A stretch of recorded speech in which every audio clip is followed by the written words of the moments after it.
Butterfly and the Roach. The Roach had a good head for business. He knew what $1 was worth.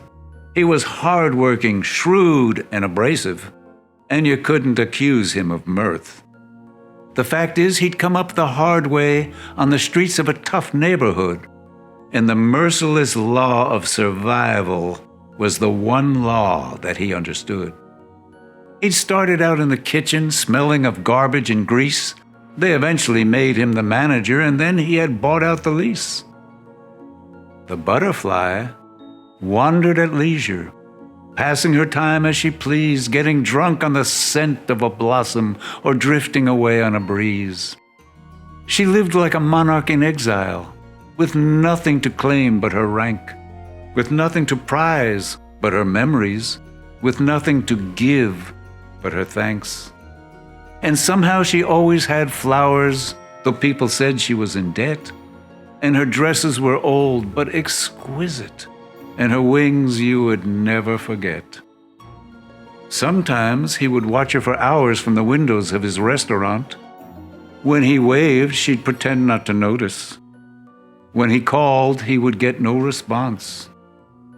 But the sky was growing demented. The wind was picking up speed.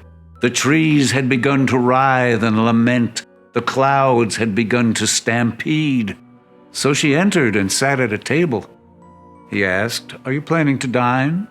She said, "Just a cup of English tea for the moment, if you don't mind." And the rain clawed at the window and the wind screamed in the trees.